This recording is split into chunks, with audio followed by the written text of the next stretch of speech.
Bismillahirrahmanirrahim. Assalamualaikum warahmatullahi wabarakatuh. Ada sebuah request dari sahabat baik saya, teman ketika dulu di SMA, yang meminta, Mas Bro, mbok bahas tentang bagaimana cara move on dari mantan gitu ya. Ketika saya baca request itu langsung tersenyum saya. Kemudian pusing karena saya tidak punya referensi tentang itu ya. Artinya tidak cukup berpengalaman tentang harus move on dari mantan semacam itu. Nah, otomatis yang saya sampaikan kajiannya adalah berangkat dari hukum itu sendiri. Sehingga kalau boleh saya menasihatkan bagaimana agar kita cepat bisa move on dari mantan gitu ya, cepat melupakan mantan gitu. Nah, yang perlu diketahui bahwa hampir mustahil, pertama ini harus dipahami betul bahwa hampir mustahil kita bisa melupakan mantan kita, kecuali memang orang tersebut punya penyakit atau sakit amnesia atau barangkali mudah lupa ingatan ya. Secara umum orang itu hampir mustahil untuk melupakan mantan. Kenapa demikian? Karena kebanyakan mantan itu adalah orang yang pernah terlibat perasaan. Itu yang pertama. Kemudian yang kedua, ketika kita mau melupakan seseorang, mau melupakan mantan yang berbekas dalam hati kita begitu, maka ketika mau melupakan itu pasti ada proses mengingat dulu. Jadi saya tak mau melupakan mantan saya yang A itu, maka dalam diri kita secara otomatis akan mengingat dulu tentang dirinya, tentang bagaimana dia menyakiti kita begitu kan, bagaimana dia pengalaman-pengalaman bersama dia. Akan ada proses mengingat dulu sebelum melupakan, sehingga perputaran itu menjadikan kita tidak mungkin bisa melupakan sang mantan, karena harus mengingat dulu. Ada proses mengingat dulu ketika harus memilih ini mau saya lupakan, justru malah kembali ingat gitu kan. Nah, jadi tidak bisa ya, jadi tidak bisa untuk melupakan mantan itu, tidak bisa, kecuali harus pukul ini ya, pakai alat pukul kita jadi lupa ingatan, mungkin barangkali bisa gitu. Apesnya malah memori kita tinggal hanya si mantan itu saja. Jadi setiap hari ingatnya tentang itu saja. Kan ada sebuah film yang menggambarkan tentang itu. Jadi tidak bisa melupakan mantan. Yang bisa kita lakukan adalah berdamai. Artinya perasaan kita berdamai dengan pengalaman masa lalu gitu ya. Karena mantan adalah masa lalu. Yang jelas kita tidak bisa abaikan, tapi kita bisa berdamai. Umumnya kecenderungan orang itu ingin melupakan karena ada rasa sakit hati. Ya, ada rasa sakit hati atau ada perasaan kecewa pada dirinya. Nah, kalau kita tidak mampu berdamai dengan itu, maka akan semakin sulit untuk dilupakan. Memori itu pasti akan kembali. Kenapa bisa begitu? Karena ada pihak ketiga yang selalu berupaya memunculkan memori itu, sehingga kita bisa habis waktunya, kita bisa kehilangan momen-momen penting yang lain gara-gara hanya memikirkan sang mantan yang memang berbekas tadi. Siapa pihak ketiga? Ya setan. Setan itu tahu betul setiap rasa dari manusia, sehingga kalau manusia itu memang lemah dalam masalah perasaan masa lalu, kemudian sulit move on, maka memori itu akan diupayakan oleh setan untuk dimunculkan terus. Di sholat dimunculkan, di pengajian dimunculkan. Setiap ada momen apapun itu, yang itu mungkin ada triggernya agar kita kembali mengingat lagi, pasti akan dimunculkan. Ingatan kita akan selalu dibawa ke arah situ gitu kan. Karena setan tahu betul itu bagian dari kelemahan kita. Nah, sehingga yang pertama yang kita harus lakukan adalah berdamai dulu. Caranya gimana? Pertama adalah bertobat. Lu kok bertobat? Pak Mujib gitu ya. Ya, harus bertobat kepada Allah Subhanahu wa taala.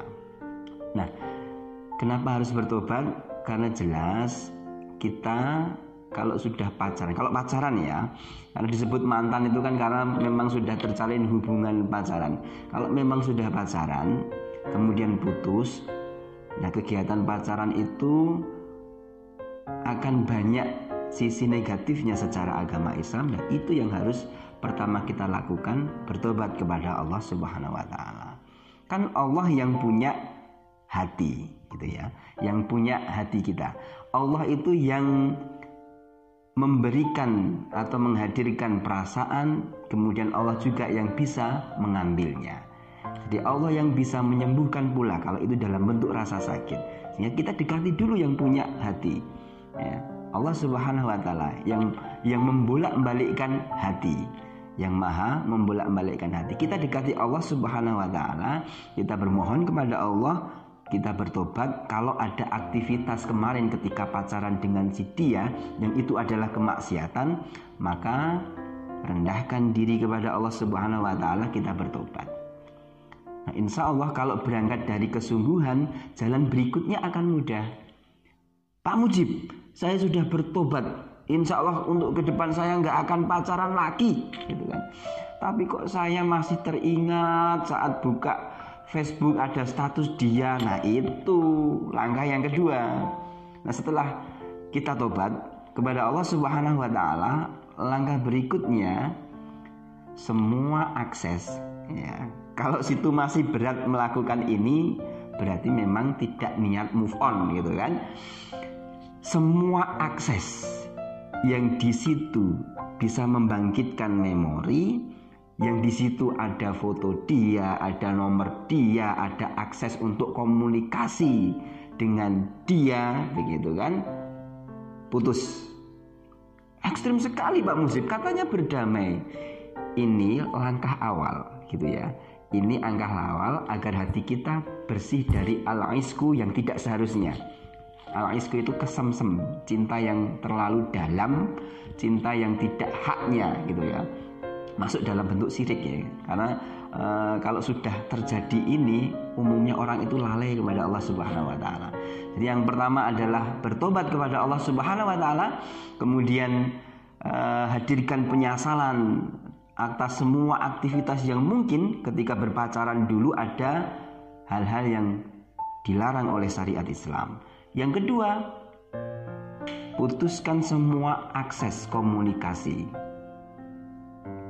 Putuskan semua akses komunikasi, entah itu Facebook, entah itu IG, entah itu Twitter, entah itu apapun itu yang bisa menarik kembali memori atau yang bisa memunculkan coba tak tanya-tanya kabar lah begitu. Karena itu akan muncul nanti gitu ya. Ketika seorang sudah mulai berjalan ya, sudah tidak, maksud saya tidak mau mengabaikan ini ya, sudah tobat kepada Allah Subhanahu wa taala.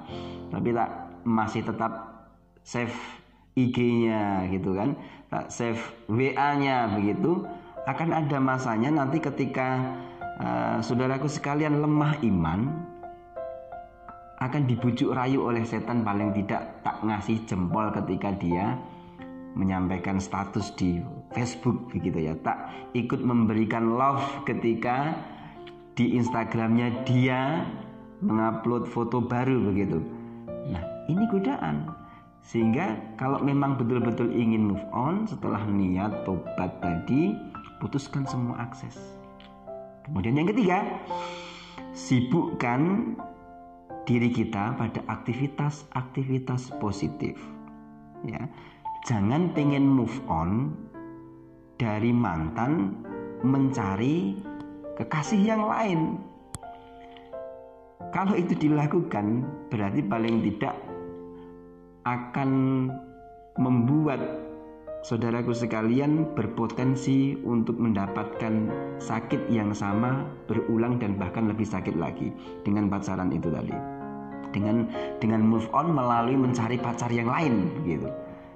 Karena satu, secara syariat itu sudah tidak dibenarkan. Kemudian yang kedua, membuka potensi kemaksiatan baru. Sehingga kesibukan yang harus kita lakukan setelah kita putuskan semua akses dari si mantan ini. Kesibukannya adalah hal-hal yang dapat meningkatkan iman dan takwa kepada Allah Subhanahu wa taala.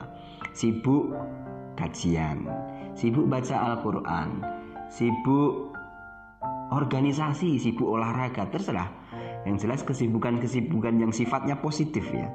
Semua kesibukan-kesibukan yang sifatnya positif insya Allah akan sangat membantu sekali agar kita tidak didistract lagi gitu kan. Agar kita tidak memalingkan diri kita ke memori masa lalu gitu. Nah, insya Allah dengan proses yang baik, niat yang baik untuk menjadi lebih baik pula di sisi Allah Subhanahu wa taala, maka Allah insya Allah akan mudah sekali untuk membersihkan hati kita dari penyakit al-isku atau penyakit atau rasa sakit karena memori-memori masa lalu. Saya kira itu yang bisa saya sampaikan untuk saudaraku, sahabatku SMA yang request tentang tema bagaimana kita bisa move on atau melupakan mantan. Ingat ya, tidak bisa dilupakan, tapi kita berdamai dengan cara mendekati Allah Subhanahu wa taala. Assalamualaikum warahmatullahi wabarakatuh.